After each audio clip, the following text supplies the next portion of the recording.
কেমন আছো? আশা করছি ভালো আছো। আমিও খুব ভালো আছি। Welcome to Bengali blogger Sonali. Welcome একটা নতুন ভিডিও নিয়ে। আজকে কি কি রান্না করছি চল তোমাদের একজোড়া দেখিয়ে দিই। এখানে কচুরলতি করব, সেজন্য মশলাও বেটে নিলাম।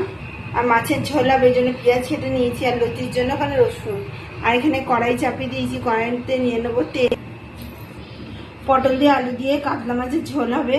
আর এখানে দেখো পুঁই শাক কেটে নিয়েছি, পুঁই শাকের তরকারি হবে মাছের মাথা দিয়ে আর সর্ষে বাটা দিয়ে। গোটা ভিডিওটা স্কিপ না করে দেখতে থাকো, আশা করছি ভালো লাগবে। আর চলো এবার রান্না শুরু করা যাক। কড়াইতে নিয়ে নেবো তেল নিয়ে আগে প্রথমে মাছের ঝোলটাই চাপিয়ে দেবো, আর এক কড়াইতে দেখি পুঁই শাকটাও চাপিয়ে দেবো। তাহলে দুজনে রান্না করলে ঝটপট রান্নাটাও হয়ে যাবে। চলো কড়াইতে এবার তেল নিয়ে নিই পরিমাণ মতো। কড়াইতে আমি মাছ ভাজা চাপিয়ে দিয়েছি, মাছগুলো প্রায় হয়েও এসছে ভাজা। এবার উঠিয়ে নেবো, আর এক পিঠ উল্টিয়ে দেবো, দিয়ে ভালো করে লাল লাল করে ভেজে নিয়ে তুলে নেবো।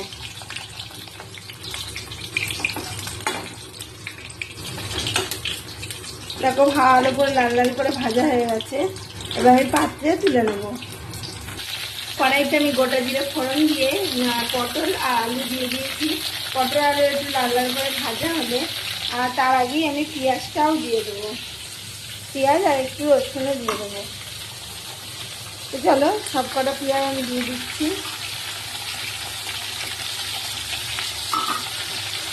সব কটা পেঁয়াজ আমি দিয়ে দিলাম, আর তার সাথে কয়েক কোয়া রসুন। খুব বেশি রসুন দেবো না গরমের মধ্যে।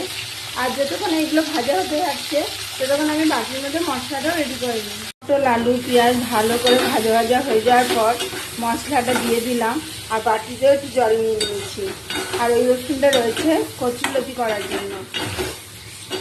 দেখতেই পাচ্ছ ভালো করে কষিয়ে নিচ্ছে। যতক্ষণ না চারিদিক দিয়ে তেল ছেড়ে আসছে ততক্ষণ অবধি কিন্তু ভালো করে কষিয়ে নিতে হবে। আর যত ভালো করে কষানো যাবে তত কিন্তু তরকারির স্বাদ কিন্তু আরও দ্বিগুণ বাড়বে। আর একদমই অল্প তেল মশলা ঝাল দিয়ে রান্না। একটুখানি কিছুক্ষণের জন্য এরমভাবে রেখে দেবো, তাহলে ভালো করে মজবে জিনিসটা। আর কচুরলতিটা জল থেকে তুলে নিয়ে মেখে নেবো, মেখে রান্না চাপিয়ে দেবো।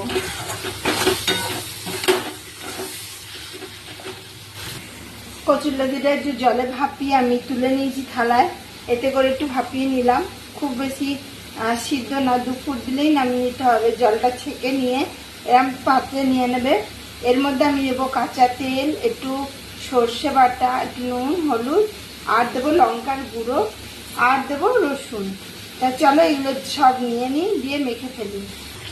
দেখো চারিদিক দিয়ে কত সুন্দরভাবে তেল ছেড়ে দিয়েছে। এবার আমি পরিমাণ মতো এতে জল দিয়ে ঢাকা দিয়ে দেবো। ঢাকা দিলেও হবে, না দিলেও হবে। আর এদিকে দেখো কচুরলতিটা মাখার জন্য আমি সব কিছু কিন্তু নিয়ে নিয়েছি।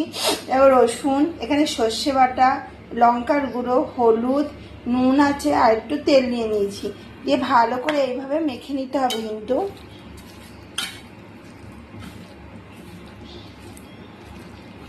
দেখো ভালো করে এইভাবে মেখে নিতে হবে আলতো আলতো করে, খুব বেশি যেন গলে যায় না, কারণ তেলে এটা পুরো সম্পূর্ণ কিন্তু ভাজা ভাজা হবে। এটা তোমরা ছোট মাছ দিয়েও করতে পারো, চিংড়ি মাছ দিয়েও করতে পারো, সব কিছু দিয়ে কিন্তু ভালো হয়।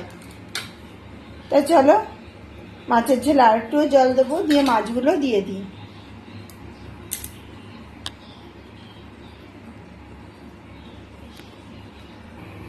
দেখো বন্ধুরা মাছ দিয়ে দিয়েছি, আর পরিমাণ মতো জলও দিয়ে দিয়েছি, দিয়ে কিন্তু আমি চাপিয়ে দিয়েছি ছোট উনুনটায়। আর এইখানে দেখো বড় উনুনে কড়াইতে আবার কড়াই চাপিয়ে দিয়েছি, দিয়ে কালো জিরে ফোড়ন দিয়ে দিয়েছি। তেলটাও কিন্তু খুব গরম হয়ে গেছে। এর মধ্যে কিন্তু এই মেখে রাখা কচুরলতিটা পুরোটা দিয়ে দেবো। দেখো বন্ধুরা কড়াইতে তেল দিয়ে দিয়েছি, দিয়ে গোটা জিরে কালো জিরে ফোড়ন দিয়ে দিয়েছি কিন্তু কচুরলতিটা। এবার কচুরলতিটা একদিক ভাজা হবে, আবার উঠিয়ে দেবো। অনেকদিন পর খাচ্ছি, আর এটা হলে বন্ধুরা এক থালা ভাত তুমি অনায়াসে খেয়ে নিতে পারবে, এত খেতে ভালো লাগে। এই মাছের ঝোলকে ছড়িয়ে রেখে খেয়ে নেবে। তা চলো কচুরলতি এক সাইড ভাজা হোক, তারপর আবার আরেক সাইড উল্টিয়ে দেবো। ঝোল পটল দিয়ে আলু দিয়ে পেঁয়াজ দিয়ে হয়ে গেছে। আর এখানে দেখো কচুরলতি একদিক ভাজা হয়েছে, আবার একদিক উল্টে দিয়েছি আমি। আর এখানে দেখো পুঁই শাকও চাপিয়ে দিয়েছি, কালো দিয়ে ফোড়ন দিয়ে পুঁই শাকের সবজি বা যা দিয়েছি সব দিয়ে চাপিয়ে দিয়েছি। আর মাথাটা রেখে দিয়েছি আলাদা, যেহেতু মাথা ছেলে খায় না, এই জন্য পুঁই শাকটা তুলে রেখে দেবো, হয়ে গেলে তারপরে মাছের মাথাটা মিশাবো। আর এতে তো বেশ কিছু মশলা লাগে না, সর্ষে বাটাই আছে, নুন, হলুদ আর একটু লঙ্কা, এগুলো বা কাঁচা লঙ্কা খালি করে দিয়ে দেবো। আর এটা দিয়ে তো সবাই গরম গরম ভাত খেয়ে নেবে আর মাছের ঝোল দিয়ে। দেখো বন্ধুরা, পুঁই শাক আমি মশলাও দিয়ে দিয়েছি, সর্ষে, একটু হলুদ, একটু নুন, একটু লঙ্কা সব দিয়ে এরমভাবে চাপিয়ে দিয়েছি কিন্তু। আর তার আগে তো আলু, পটল যা সব সবজি ছিল সব ভালো করে কষিয়ে নিয়ে মশলা দিয়ে কিছুক্ষণের জন্য আলাদা রেখে দিয়েছি, যাতে সবজি এবং মশলা দুটোই যেন কুক হয়ে যায়। এই জন্য চলো আর একটু তৈরি হয়ে নিই। এর মধ্যে আমি মাথা দেবো না, তোমাদের বললাম একটু তুলে রাখবো ছেলের জন্য, তারপর মাথা দেবো। এখানে মাথা রেখেও দিয়েছি আমি ভেজে।